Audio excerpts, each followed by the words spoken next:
Friends, आज मैं आपसे शेयर कर रही हूँ कराची मज़ेदार हलीम की रेसिपी जो कि स्पेशल तरीके से बनाई जाती है। और मैं आपसे हलीम बनाने के तमाम सीक्रेट्स भी शेयर करूँगी जो आज तक आपसे किसी ने शेयर नहीं किए होंगे। तो आप मेरी तमाम टिप्स को, ट्रिक्स को और सीक्रेट्स को फॉलो करते हुए हलीम बनाते हैं तो आप यकीन जानिए फ्रेंड्स, ये हलीम इतनी मज़ेदार और रेशेदार बनकर तैयार होगी कि आपके घर वाले या मेहमान जब खाएंगे तो वो यकीन ही नहीं कर पाएंगे कि ये घर की बनी हुई हलीम है या बाजार की देगी हलीम है। फ्रेंड्स, आप सबसे एक रिक्वेस्ट है, रेसिपी आखिर तक देखने के बाद अगर आपको मेरा काम थोड़ा सा भी पसंद आता है तो मेरी रेसिपी को लाइक कीजिए, अपने दोस्त अहबाब में शेयर कीजिए और मेरे चैनल को सब्सक्राइब करना और बेल बटन को क्लिक करना बिल्कुल भी मत भूलिएगा। बिस्मिल्लाहिर्रहमानिर्रहीम। अस्सलाम वालेकुम फ्रेंड्स, उम्मीद है आप सब खैरियत से होंगे। सबसे पहले हलीम के लिए पिसा हुआ गरम मसाला तैयार कर लेते हैं। गरम मसालों में 1.5 टेबल स्पून सफेद जीरा लिया है, 2 इंच का दालचीनी का पीस लिया है, 4 अदद सब्ज इलायची, 2 अदद बड़ी इलायची, 15 अदद लौंगे लिए, 1/2 टेबल स्पून साबुत काली मिर्चें, 1 अदद बादियान का फूल, 2 अदद तेजपात। अब इन तमाम अज़ा को 2 मिनट लो फ्लेम पर भून लेना है। फ्रेंड्स, जब भी आप हलीम बनाएं तो कोशिश करें कि 2 चूल्हों का इस्तेमाल करें ताकि हलीम बहुत जल्दी से झटपट बनकर तैयार हो जाए। गरम मसाला भुन जाने के बाद ग्राइंडर जार में शामिल करना है। फ्रेंड्स, मेरे पास साबुत जायफल और जावित्री नहीं है तो इसलिए मैं 1/4 टीस्पून पिसी हुई जावित्री शामिल कर रही हूँ और 1/4 टीस्पून पिसी हुई जायफल। आप गरम मसाला भूनते हुए एक छोटा पीस जावित्री का और एक छोटा पीस जायफल का शामिल कर सकते हैं। गरम मसाला बिल्कुल बारीक पीस लेने के बाद एक प्लेट में ट्रांसफर कर लेना है और बराबर के 3 हिस्सों में डिवाइड कर देना है। फ्रेंड्स, फिलहाल ये 1/4 कप कुकिंग ऑयल कुकर में शामिल किया है। ऑयल गर्म हो जाने के बाद एक बड़ी प्याज कटी हुई शामिल करनी है और मीडियम फ्लेम पर अच्छा सा गोल्डन फ्राई कर लेना है। प्याज अच्छे से फ्राई हो जाने के बाद ये मैं 1/4 कप पानी शामिल कर रही हूँ ताकि मज़ीद प्याज फ्राई ना हो। इसमें ये 3 टेबल स्पून लहसुन अदरक का पेस्ट शामिल किया है। इसमें ये चंद मसाले शामिल करने हैं। 1.5 टेबल स्पून नमक, 2 टेबल स्पून धनिया पाउडर, 1 टेबल स्पून लाल मिर्च पाउडर, 1 टीस्पून कश्मीरी लाल मिर्चें और ये 1.5 टीस्पून हल्दी पाउडर। और ये जो पिसे हुए गरम मसाले को 3 हिस्सों में डिवाइड किया था, इसमें से एक हिस्सा कुकर में शामिल कर देना है।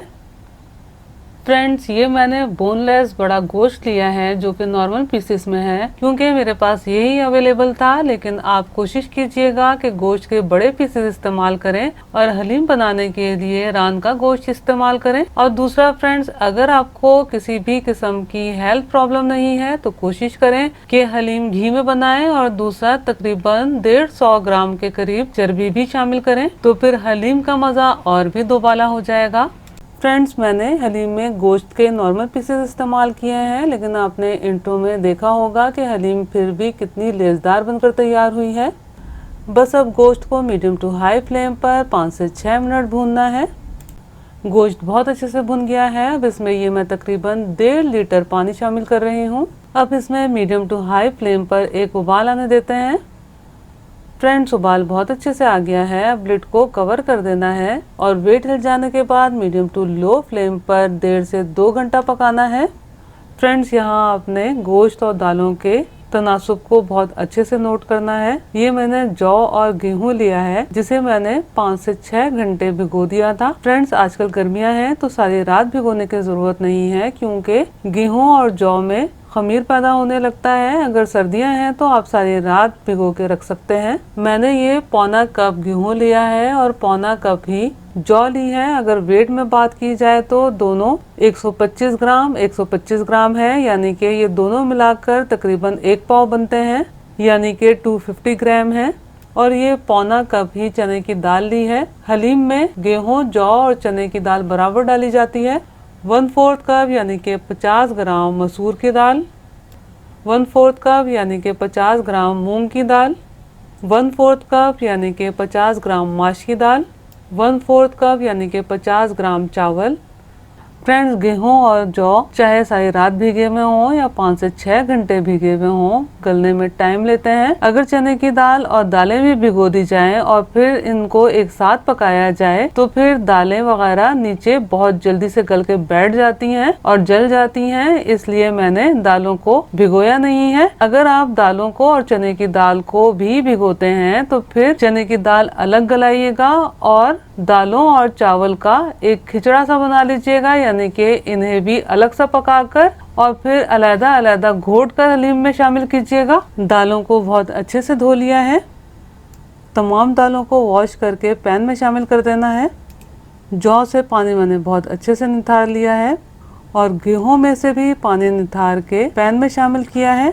अब इसमें ये मैं 3 लीटर पानी शामिल कर रही हूँ। पानी शामिल कर लेने के बाद अब इसमें हाई फ्लेम पर एक उबाल आने देते हैं। उबाल आने के बाद आप देख सकते हैं एक झाग सी ऊपर आ गई है। इस तमाम झाग को रिमूव कर लेना है। अब इसमें ये मैं 1 टीस्पून हल्दी पाउडर शामिल कर रही हूँ और ये जो हमने गरम मसाला पीसा था इसमें से ये 1 हिस्सा गरम मसाला शामिल कर रही हूँ। इसमें नमक बिल्कुल भी शामिल नहीं करना, क्योंकि नमक की वजह से दालें एंड भी सकती हैं। अब पैन को कवर कर देंगे और इस तरह मामूली सी झर्री खुली रहने देंगे और बिल्कुल दम वाली आंच पर तकरीबन 2.5 घंटे पकाएंगे और बीच बीच में थोड़ी थोड़ी देर बाद चमचा चलाते रहेंगे। फ्रेंड्स, गोश्त को तकरीबन मैंने 2 घंटे पका लिया है और भाप भी बहुत अच्छे से बैठ गई है। अब कुकर को खोल लेते हैं। फ्रेंड्स, हलीम रेशेदार बनने का सबसे अहम सीक्रेट ये है कि गोश्त बहुत ज्यादा गला हुआ होना चाहिए कि जब गोश्त को घोटे तो गोश्त का रेशा रेशा अलग हो जाए और बिल्कुल रुई की तरह सिमटने लगे। अब घोटने की मदद से गोश्त को बहुत अच्छे से घोट लेना है कि गोश्त का रेशा रेशा अलग हो जाए। फ्रेंड्स, आप हड्डी वाला गोश्त भी इस्तेमाल कर सकते हैं, लेकिन इस पॉइंट पर हड्डियां बहुत अच्छे से रिमूव कर लीजिएगा। फ्रेंड्स, आप देख सकते हैं कि गोश्त को मैंने कितने अच्छे तरीके से घोट लिया है कि गोश्त का रेशा रेशा अलग हो गया है। तो बस गोश्त को आपने इसी तरीके से घोटना है। फ्रेंड्स, मैंने दालों को तकरीबन 2.5 घंटे बिल्कुल लो फ्लेम पर पकाया है। अगर आपके पास बड़े साइज का कुकर मौजूद है तो आप दालों को कुकर में भी गला सकते हैं, लेकिन फिर उसी हिसाब से पानी शामिल कीजिएगा। मैं आपको दालें भी चेक करके दिखा देती हूँ कि कितनी ज़बरदस्त तमाम दालें गलकर तैयार हुई हैं और दालें बिल्कुल भी तले पर नहीं लगी। फ्रेंड्स, ये तमाम दालें इतनी ज़्यादा गली हुई हैं कि मैं घोटने की मदद से घोट रही हूँ, लेकिन आप अपनी आसानी के लिए हैंड ब्लेंडर की मदद से या फिर ब्लेंडर जग में इन दालों को मुंतकिल करके ग्राइंड कर सकते हैं। अगर आपके माइंड में ये बात है कि ग्राइंड करने से जायका हलीम में नहीं आता तो ये बिल्कुल गलत बात है।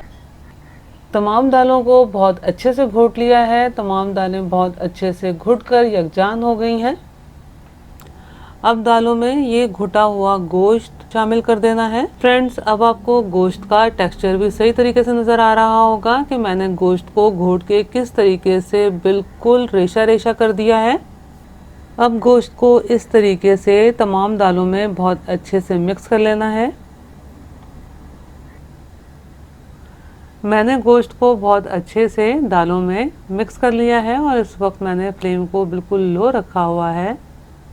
फ्रेंड्स, ये मैंने तकरीबन 15 अदद छोटी तीखी हरी मिर्चें ली हैं और ये पुदीने के पत्ते जो कि तकरीबन 1 मुट्ठी के बराबर हैं। इन्हें बहुत अच्छे से पीस कर पेस्ट बना लेना है। मैंने हलीम में नमक मिर्चें बिल्कुल नॉर्मल रखी हैं, लेकिन फिर भी नमक मिर्चें आप हस्बे जायका इस्तेमाल कीजिएगा।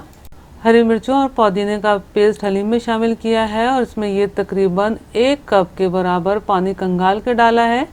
और ये जो मैंने पिसे हुए गरम मसाले के हिस्से बनाए थे, इसमें से आधे से ज़्यादा गरम मसाला मैं हलीम में शामिल कर रही हूँ और ये थोड़ा सा मैंने बचा लिया है जो कि हलीम सर्व करते हुए साथ में सर्व करूँगी। अब इन तमाम अज़ा को बहुत अच्छे से हलीम में मिक्स कर लेना है। फ्रेंड्स, यहाँ पर एक बात का आपको बहुत ज़्यादा ख्याल रखना है। तमाम अज़्ज़ा बहुत अच्छे से हलीम में मिक्स कर लेने के बाद आपने घोटे का इस्तेमाल करना है, यानी कि हलीम को बहुत अच्छे से घोटे की मदद से घोट लेना है ताकि गोश्त का रेशा रेशा हलीम में खुल जाए और बहुत अच्छे से हलीम रेशेदार बनकर तैयार हो। और हलीम का रेशेदार बनने का एक सीक्रेट ये भी है कि हलीम को आपने इसी तरीके से गाढ़ा रखना है। अगर आपके पास इस तरह का घोटना नहीं है तो आप लकड़ी की मधानी भी इस्तेमाल कर सकते हैं।